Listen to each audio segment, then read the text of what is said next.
Hi guys, Roshi here and welcome back to I Wani Hug That Gator. We're just gonna jump right in and get the mood settled. But right now, I'm just waiting for art class to end. Mr. Triggums is apparently one of those substitutes that demands complete silence until class is over, but doesn't care beyond that. So even though I'm sitting about 2 feet away from Olivia, we're having to text each other. She's quite the storyteller with these doodles. Yeah, she is. Like right now, as I try to keep up with the tale of Guts writing a... What's he writing again? He's piloting the main golem from Gundam Finn. A giant robot from one of the shows she's been wanting us to watch together. I mean, we would. I totally want to. Just Olivia and I, sitting side by side on my couch. Maybe as we're getting tired, we start leaning against each other. I could even offer to keep her clatter.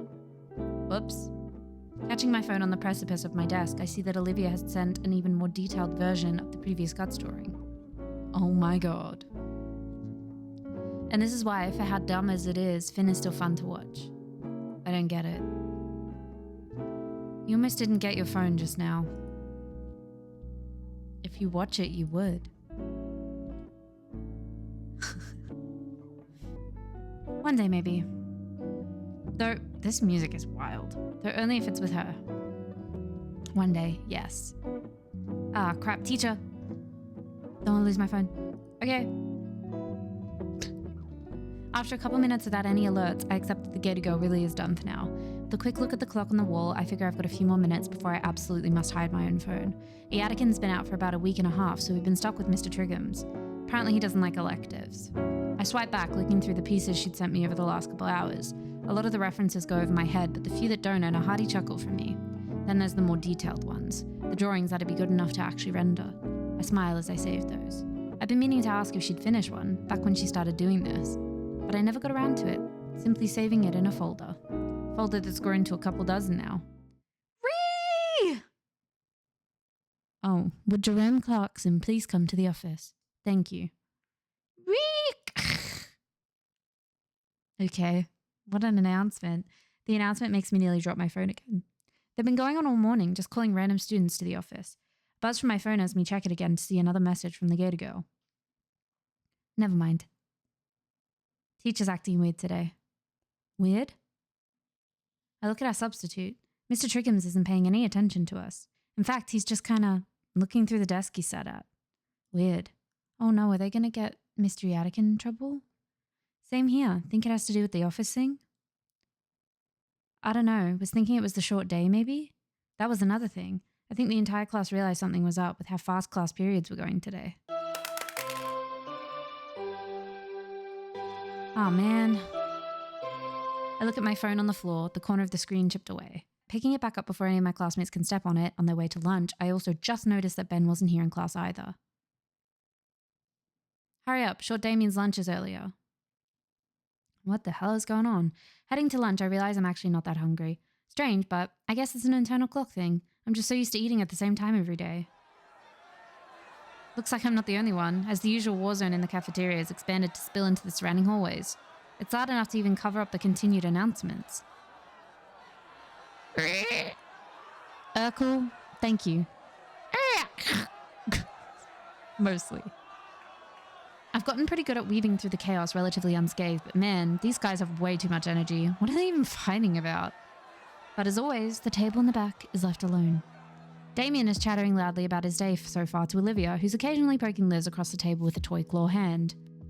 Liz flails her arms around to shoo away the offending poke, but never bothers to crane her neck down from the rafters. She perks up when she sees me. Yo, it's Inco! Hey, what's going on at Olive Garden today? Whack his noggin. The meter stick falls on my head. Gah! It's just a joke, a quip. How long did it take you to come up with that one? It was about 2 a.m. last night. Whack him again. Hey! Best $10 I've ever spent. It looks a little familiar, doesn't it? Yeah, that's what I thought when I saw it. Just like the real one. She'll bully you for saying dumb stuff. Bite me. She makes the head gnaw on my face a little. I'll go sit somewhere else. Do it. I got a new friend right here. Ooh, wow. I have an actual friend that isn't addicted to makeup pheromones. That makes me so happy. Your ventriloquism needs a bit of work. I still think it's a little weird. Live little. Say, you guys aren't eating either?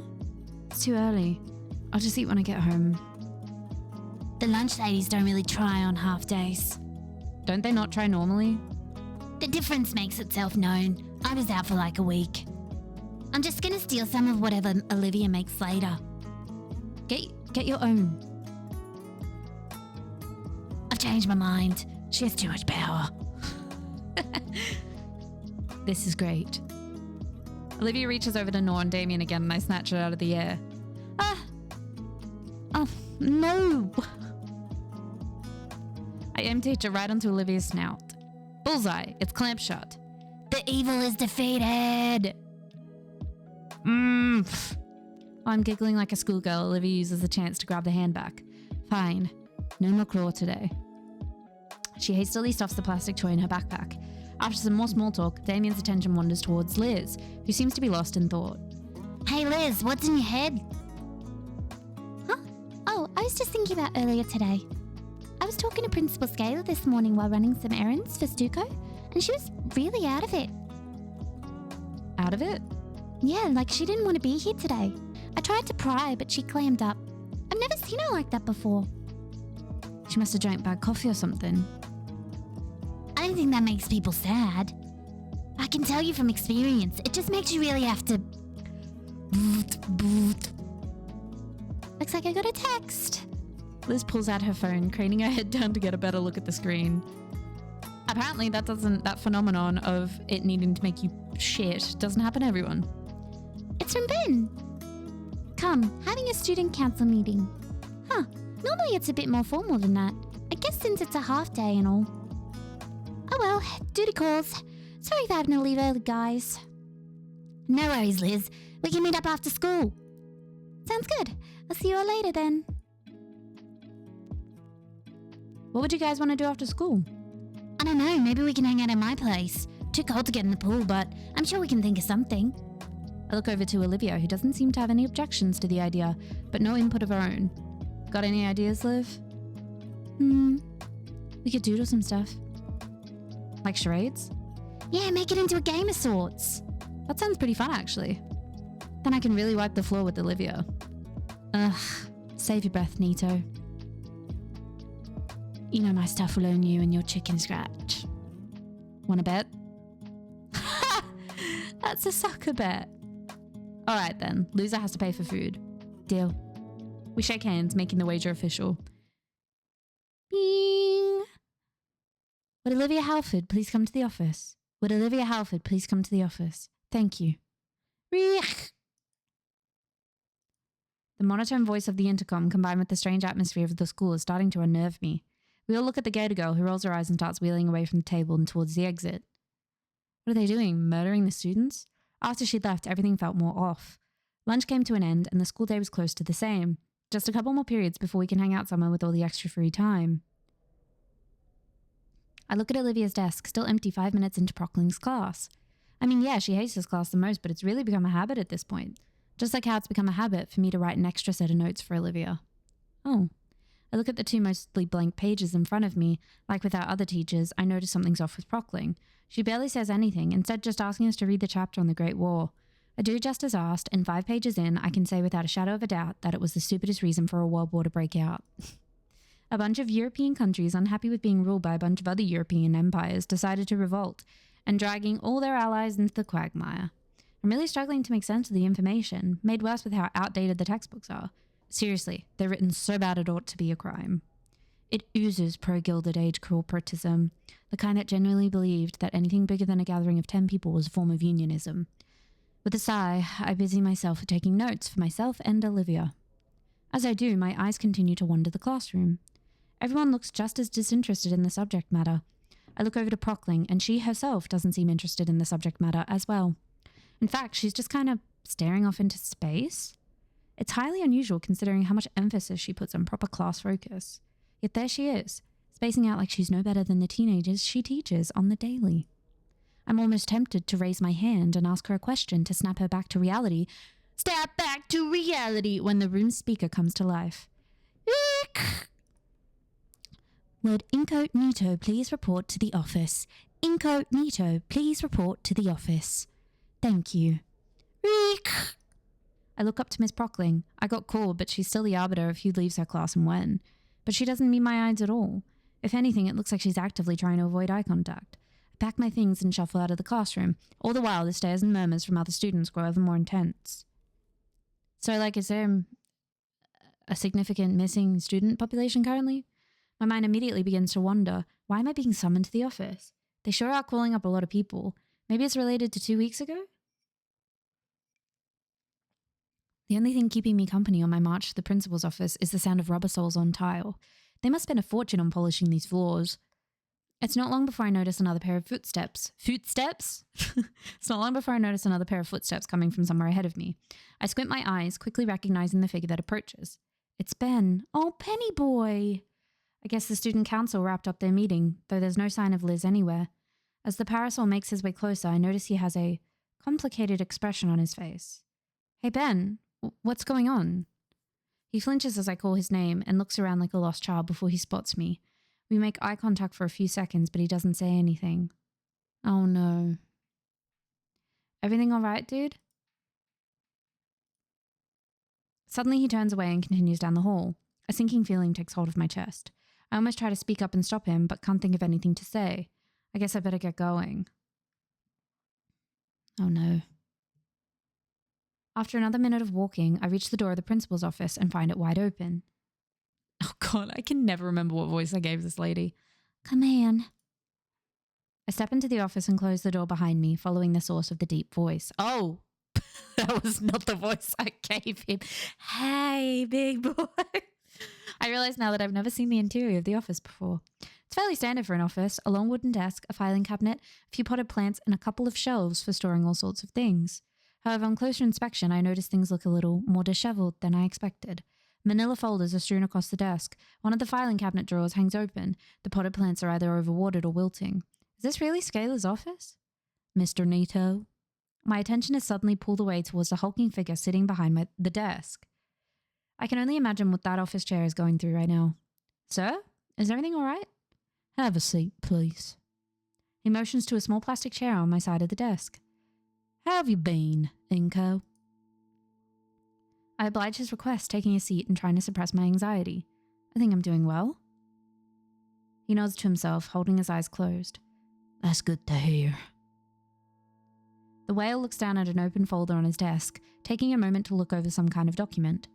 I have news for you regarding your instructor for AP Art Design and Photography. What? You mean Mr. Yadikin? Yes, Mr. Yadikin. Fine teacher if student surveys are anything to go by. He also spoke quite highly of you. Did you have a strong relationship with him? Yeah, I think so. Did something happen? My heart drops as Ferris's brow lowers ever so slightly. Suddenly his tone completely shifts into one more clinical.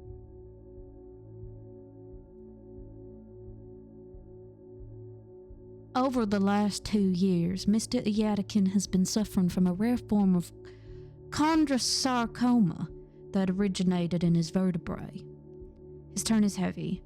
I don't quite know what ailment he just named, like he should spit on the doctors responsible for discovering it, but the practiced movements and worn-out features are undeniable. He's by no means a fragile man, but the tiredness he tries to hide is barely concealed. Every student he's broken the news to has taken something more from him. Tensing himself slightly to be as tactful as he can, the attempted reverence is lost as he recited scripted lines just a few too many times already. He can't muster much more than this flat citation. This analysis means nothing. I'm just distracting myself from the reality of the situation, as though prolonging a confirmation will keep it from happening. Mr. Ferris notices my subtle confusion and clarifies like he must have done a few dozen times already. Bone cancer. Oh no. Oh my god. Mr. Yadikin was well advised by medical professionals about the treatment options available to him, and the district offered him a generous medical leave in recognition of his tenure here at St. Hammond.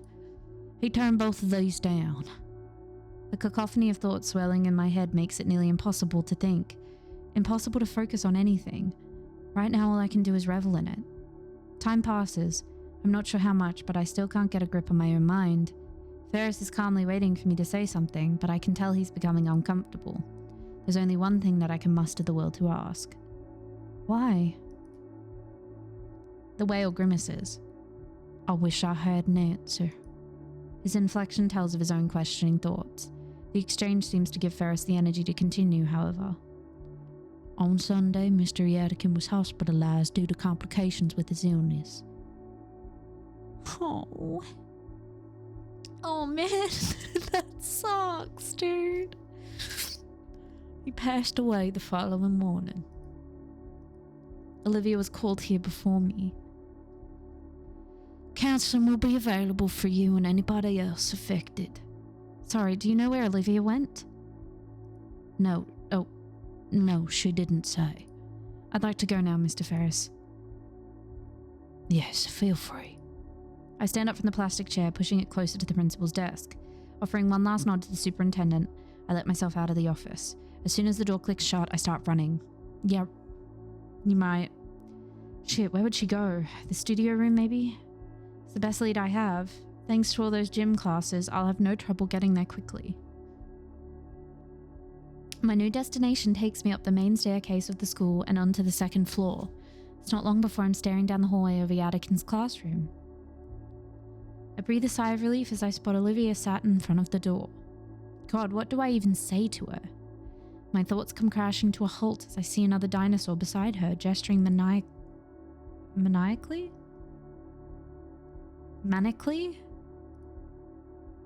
Ben? From an outsider's view, it looks like Ben is trying to talk her into something. But there's such a stark contrast between their moods. I suppose Ben is mourning too, but maybe he's just handling it differently. That's the plan I have in mind. What do you think of it? Olivia? Yeah, okay. Olivia's reply came off weak and unfocused, like she wasn't talking to Ben at all. Can I count on you to be a part of it? Sure. I remain obscured from view. This doesn't seem like a conversation I should intrude on. I'll just catch up to Olivia after. Honestly, I'm somewhat surprised Ben is talking to her. No, maybe that Olivia is listening to Ben. That those differences are being put aside. For once our priorities aligned, I had thought to come find Olivia too.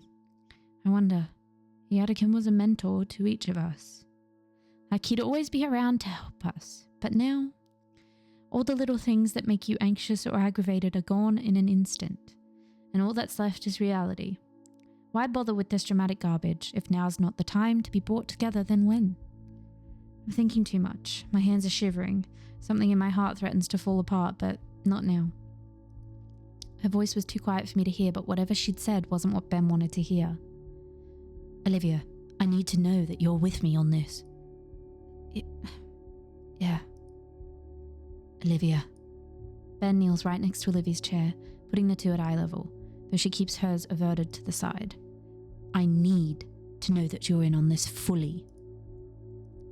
There's a strange panic in the parasol's voice. Please, Olivia. For him. Finally, after what felt like a few minutes, despite it only being 4 or 5 seconds, Olivia looks back at Ben's face and gives him a meek nod. I'm going to take that as a yes, then. The Gator girl gives no other reply to Ben's words. The only sign that his words had registered in her mind were her hands suddenly yet gently shaking, all the while her claws dug ever deeper into her wheelchair's armrests. Her bulwark broke at last. Seeing the droplets from her eyes drives a searing pain through my chest. My instincts drove me forward beyond my common sense. I grip the blue boy's shoulder and pull him up. Ben? The parasol's eyes snap up towards me. He makes eye contact with me, a depressive expression coating his face. Inco, what are you doing here?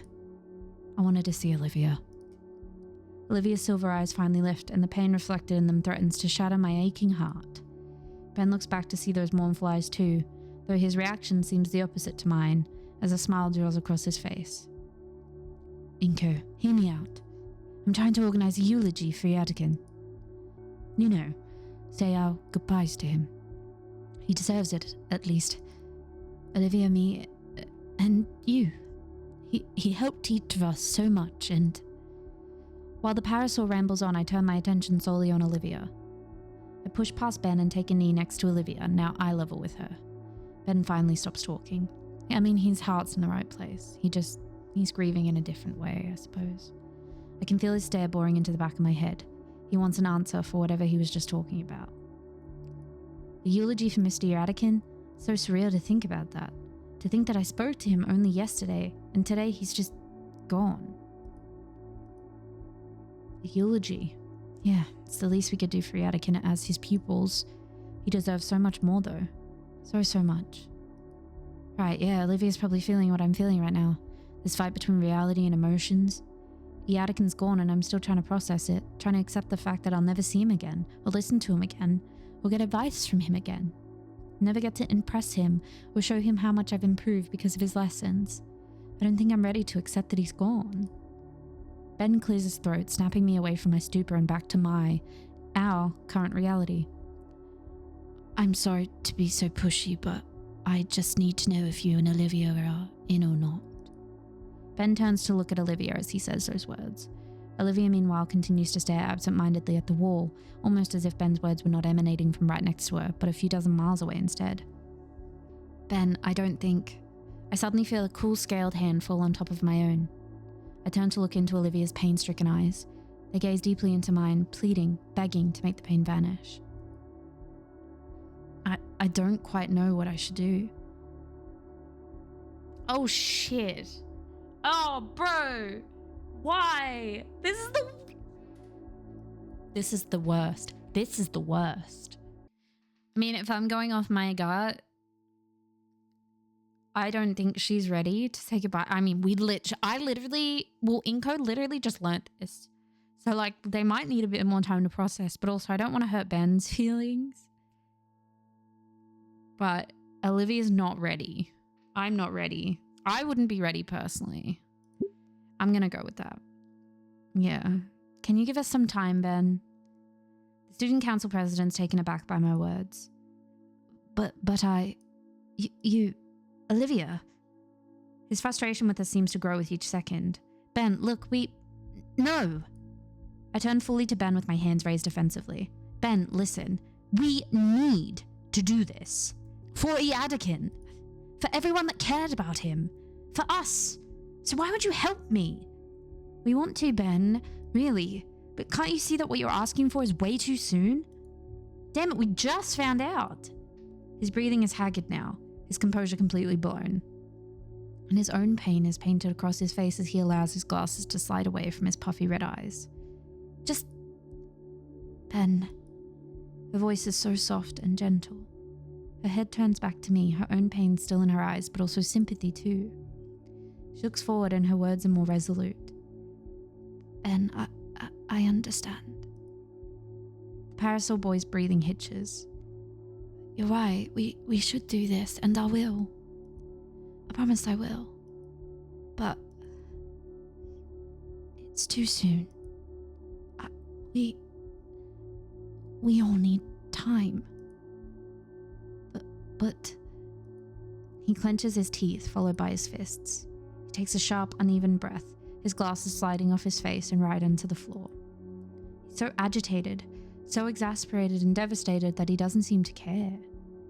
My free hand finds itself on my other friend's shoulder, forming a full link between us. Olivia reaches down and picks up the prescription glasses, using her sleeve to smudge them cleanish. Ben struggles, his already broken composure fracturing further. Oh man, this sucks, bro.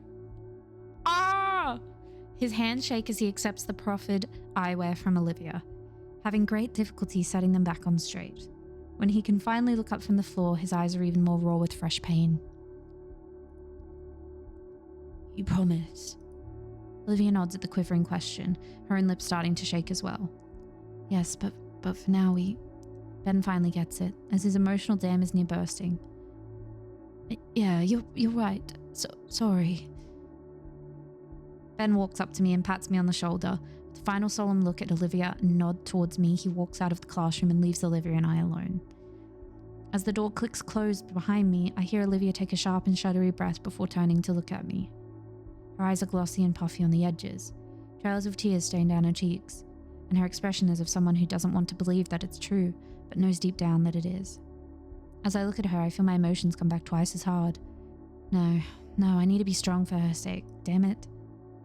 Olivia, I try to find the proper words to say something to her, anything that could give her any sense of comfort to ease her pain, but I feel my throat begin to tighten like someone's hand is around my neck.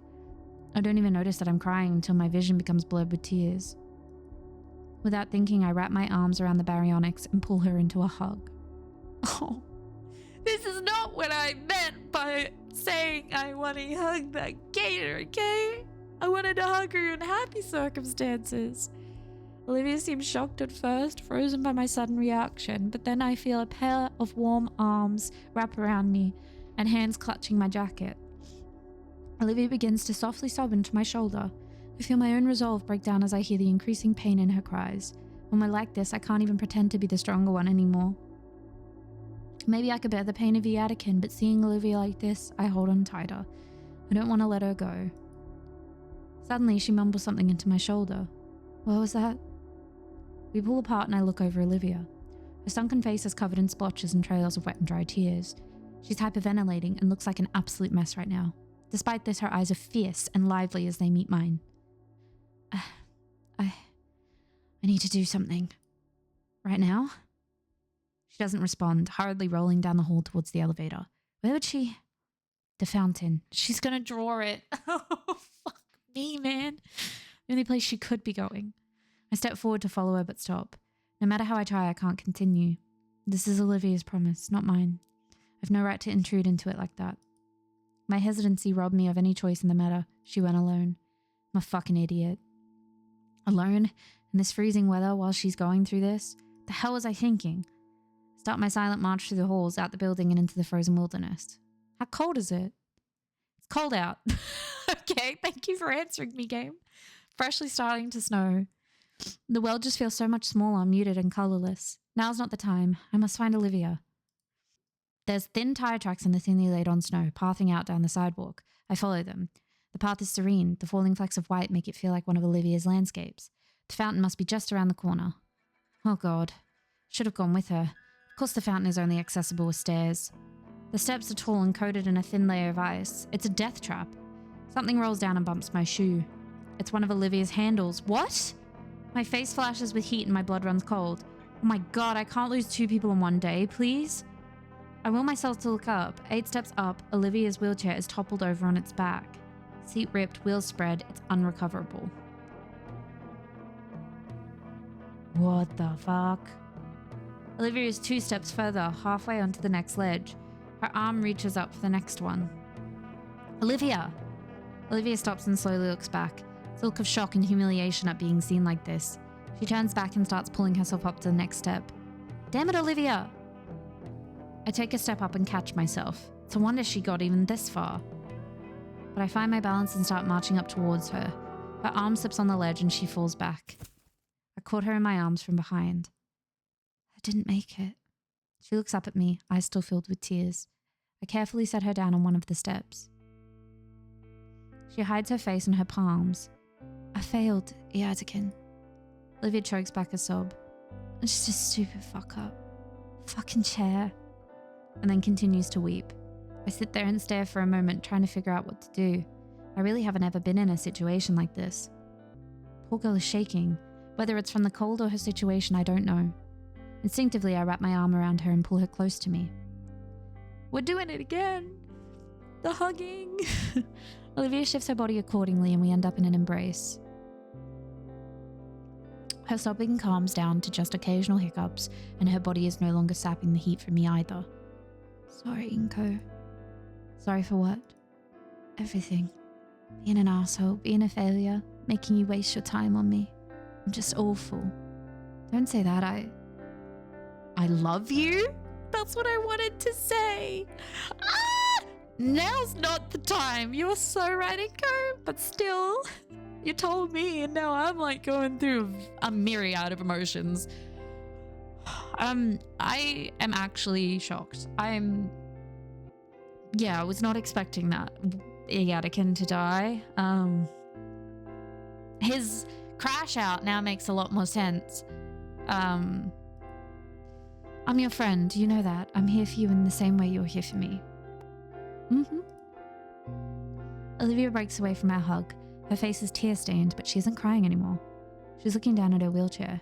Do you have a spare at home? No. I stand up, look up at the stairs, towards the fountain, then back to Olivia. I can call Liz if you want. She can come pick us up after we're done. We can worry about your chair then.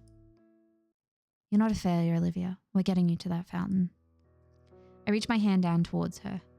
Olivia's confusion erodes into a soft smile as she stares at my hand, and then back to me. Come lower. Let me grab your shoulder. I've done this a few times before. I lean in closer and Olivia pivots as best she can. Pivot! Once more, she uses her tail as an anchor in place of her legs. It's holding her up pretty well. Never considered it, but that tail must be pretty muscular. Let's go. I want to make Yadikin proud. I climb up to the next step, planting my foot on solid ground. Olivia waits for me to stop before quickly moving her tail up to the next step as well. It's sort of like we're each one leg. Simple enough. It only now occurs to me how close we are right now. By close, I mean I'm practically cradling Olivia against my side. Up another step. Eventually, we finally make it to the top. Oh, I managed to shuffle to the fountain. You can just put me down right here. All right. Oh. I gently lower Olivia down and place her on the lip of the fountain. There's just enough space for her to sit along the edge, with one leg resting on top and the other hanging off. She looks into the still water in contemplation. My eyes follow hers, focusing in on the coins that have settled on the bottom of the fountain, though hard to see through the opaque ice. I've stuffed my hands in my pockets for warmth, feeling the skin of my knuckles start to split already. My fingers trace over the quarters I'd usually use on our lunchtime drinks. What?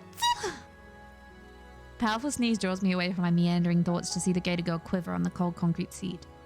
Damn it. Her jaw is clenched tight, baring her sharp teeth to the world. Her nostrils flare with each of her breaths, the hot air creating a puff of visible mist, and her eyes are filled to the brim with a fiery rage and salty tears. I want to break the silence between us, ask for her thoughts. She's deep within them though, raging within her own mind, finally having the moment to process everything that's happened. In the end, it's Olivia that breaks the silence with a single quiet, disdain-filled curse. Damn it! Her eyes shut, keeping her tears from falling. Damn it! The hiss seeps through her lips. I made it. Finally made. But... And the thought goes unfinished. She lets her shoulders down and turns her gaze away from the sprouting water. Listlessly gazing toward the obscured afternoon sun that's just managing to peer through the clouds and snow-covered trees. Maybe she's imagining that's where he is now. What now? I withdraw my hand from my pocket, holding it open for her to see the pocket change in my palm. Scanning over the water feature before us, I think back to all the times I wanted to do just this for someone else. How about we make a wish? Olivia's brow furrows as she glances off to the side. Her fingers grip her hoodie and I watch as she considers my suggestion thoroughly. Sure. A wish sounds nice right now. I motion her forward. The Gator girl holds her hand out to me and I drop a quarter into her palm. On 3? I nod in reply. 1, 2, 3. I wish for... Our twin coins flip in the air together. I watch as the coins spin skyward, crashing through the falling snowflakes. At their apex, the coins seem to pause, just to briefly touch one another. With a synchronized plop, both of the quarters hit the water together. Leaning forward, I see that the coins even landed on the same side. Heads. Wonder if that'll double our chances of making our wishes come true or something. I let out a half in amusement from Olivia's comment. Though the more I think about it, the more I hope it does. We stay there, looking at the fountain together in silence. I miss the Attican, man. For a moment, it feels as though time has stopped around us. It's just me and Olivia experiencing the moment together. It almost makes me forget what had just transpired, what we were dealing with, what kind of future the two of us were looking at. For this moment, though, none of those dreadful thoughts mattered. What matters right now is finding a small bit of peace, of solace, a little bit of calm before the storm that was inevitably coming. A harsh wind chill finally brings Olivia and I out of our thoughts. Hey, I'm sorry for being super distant earlier. You don't have to apologize for that, Olivia. Everyone goes through these sorts of things differently. I know, but I just feel bad. I know I'm not the only one who's sad that Yatakin is gone, but a pause makes me stop and turn around to face her. I can see it on her face that she's trying to form the right words. Yatakin was the first person who I felt was a role model for me.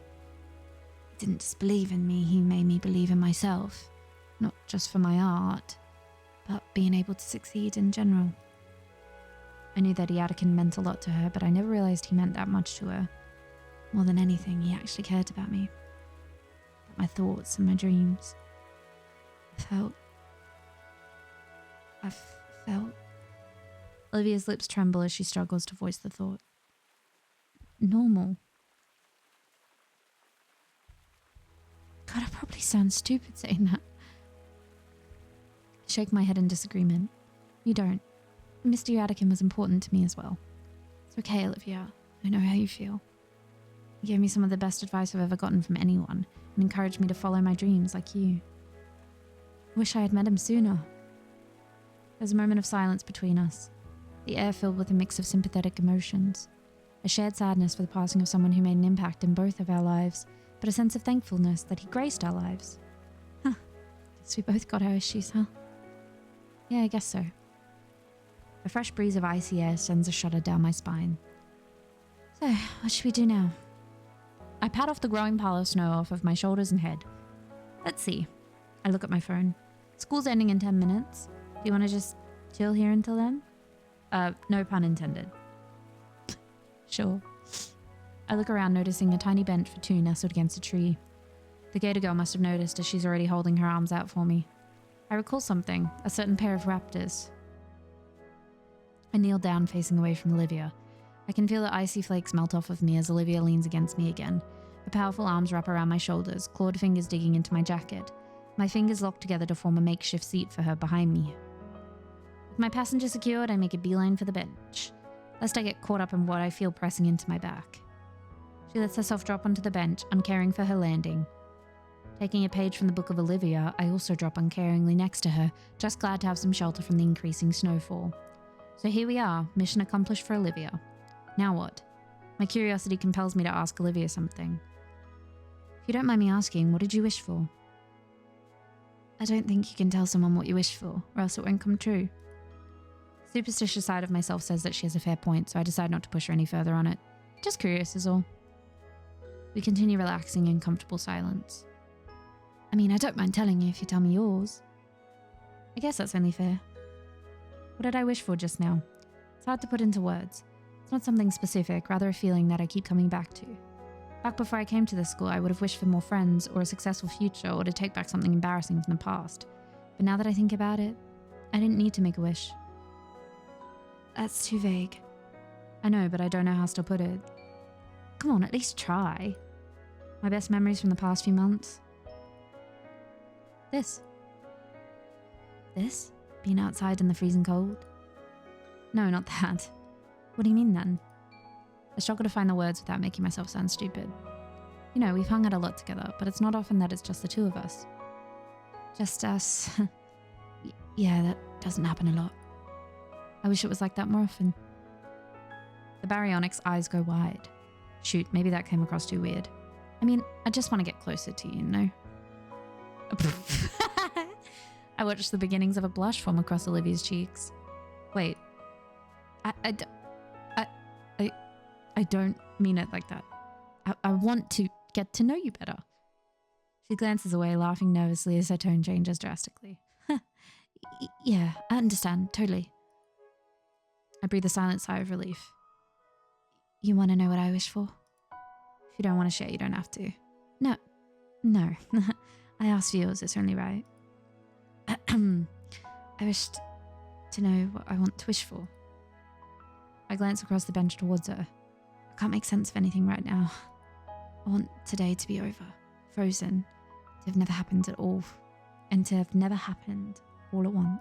I want Yatakin back, but I don't want to just replace him with someone else.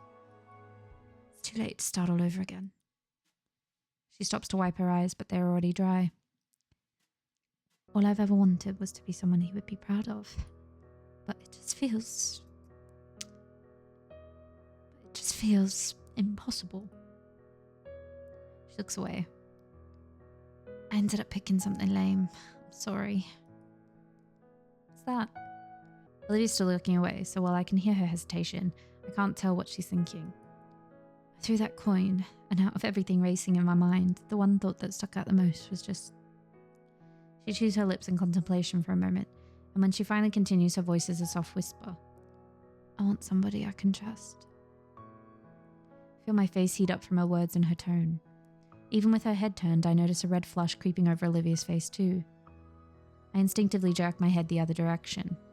Shoot, what do I do now? You two kiss. This is an awful time, but still. Oh. We're both sitting motionless, neither daring to say another word. If I listen closely, I can feel like I can hear her heartbeat from here. She can probably hear mine as well. I don't even notice the cold anymore. Maybe we can just stay like this for a few weeks. No, don't be ridiculous. You need to tell her how you feel. I clear my throat, searching for words that wouldn't come.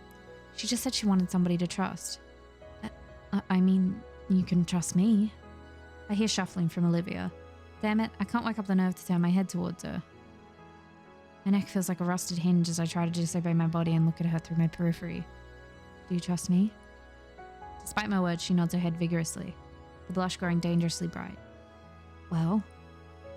I shift my body towards her on the bench. I trust you too. Suddenly she shakes her head a bit to bring herself back to reality. Maybe I could be honest with you then. You're silly and you're ridiculous. Maybe a little... Whoop. Not yet.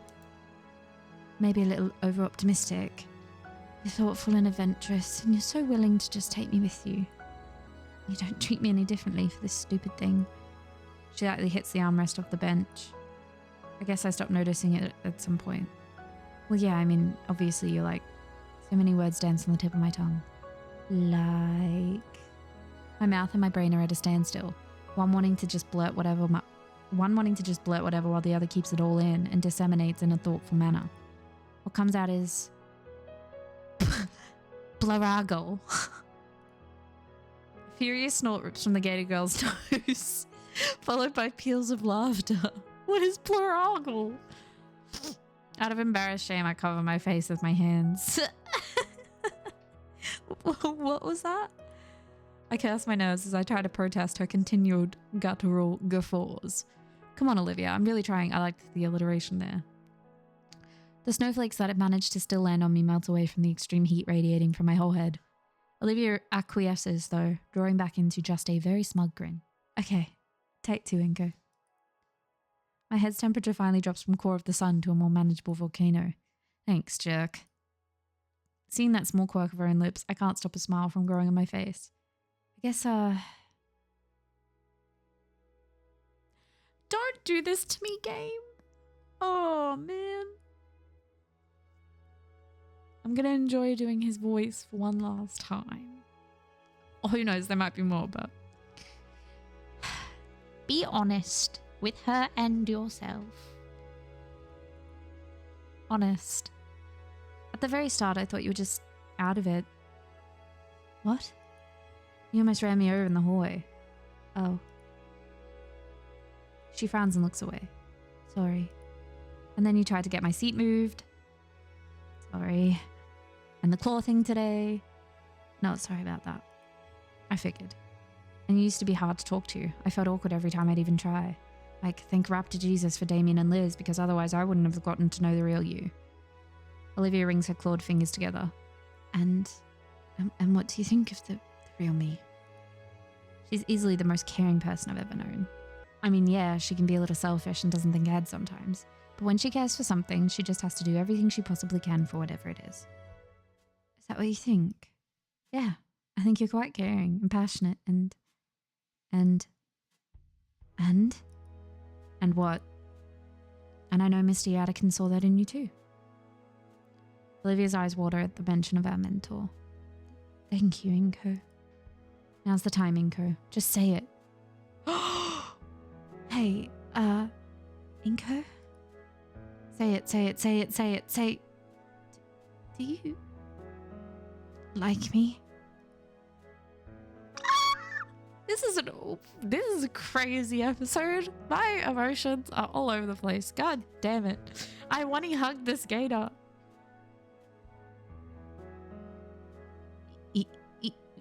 Yes? Why does talking have to be so hard? I prepare for Olivia's smug one-liner to crush my weak confession. Why? I prepare for Olivia's smug one-liner to crush my weak confession. Instead, I watch as Olivia brings her hood up and hides her eyes with it. Really? For some reason, seeing her like this fills me with a well of confidence. Yeah. Can I hear you say it? I like you, Olivia. I don't get how. Her hood peels away just enough so I can see her shimmering silver eyes. Why would you like someone like me? Well, I just said I like you too. Ah! This is such a weird conflict of emotions.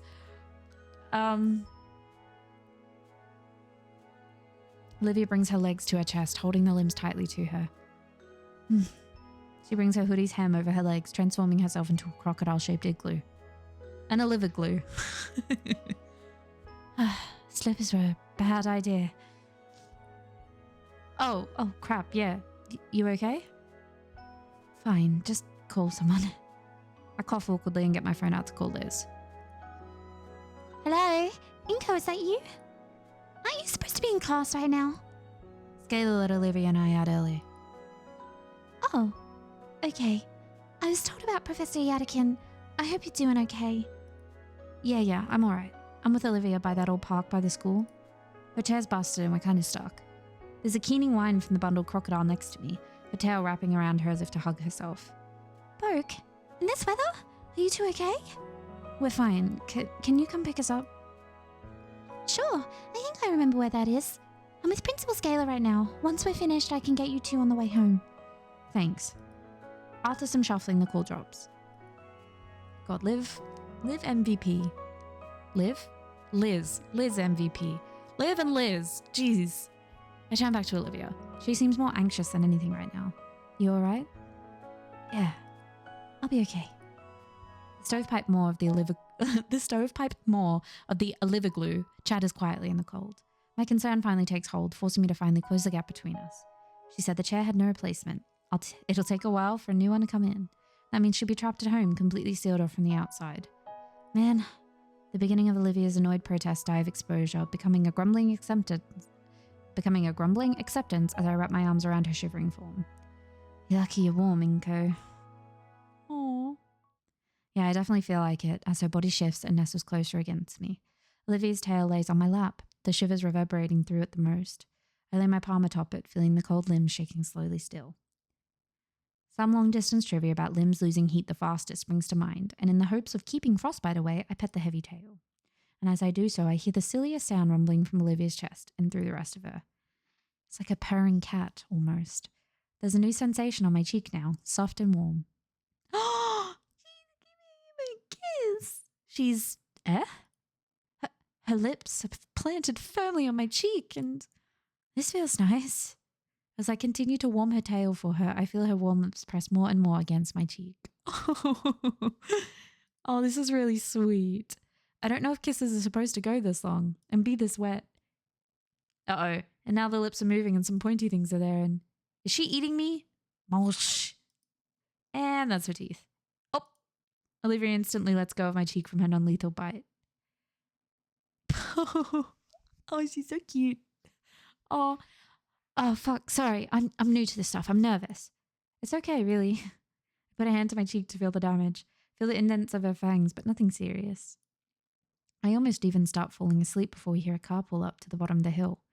Olivia perks up and leans forward to try and see who it is. A few seconds later, Liz's head rises above the stairs, scanning like a submarine periscope. Crap, it's going to be tough getting all the way back down, even with Liz's help. I look back and smile at Olivia, still huddled against herself and clinging to my arm. You ready? Today seemed to drag on endlessly. Liz's arrival had ended our embrace, and she had quite the dour look on her face. She said she'd been in a meeting with the principal, and I could only imagine how the faculty and student council were reacting to Yadikin's passing.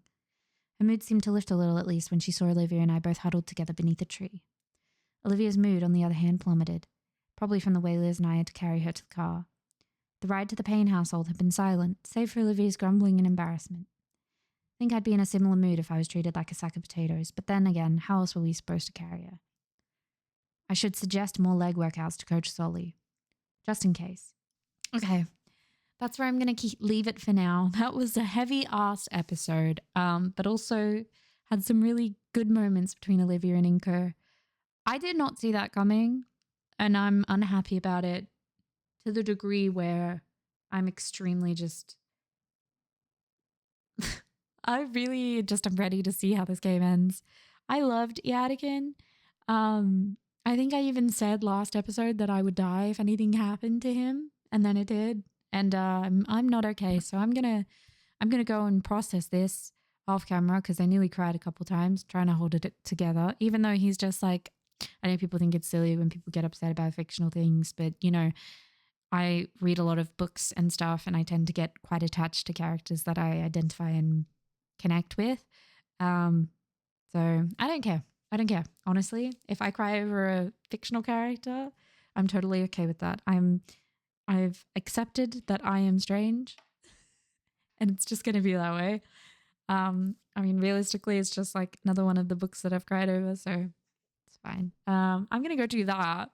Thank you guys for being here on this journey with me, and I will be here next time so we can continue on and hope that no one else freaking dies. But that's where I'm going to leave it. So thank you so much for watching. I hope you have a wonderful rest of your day. I hope you get to play many, many games, and I will catch you in the next one. Bye, guys.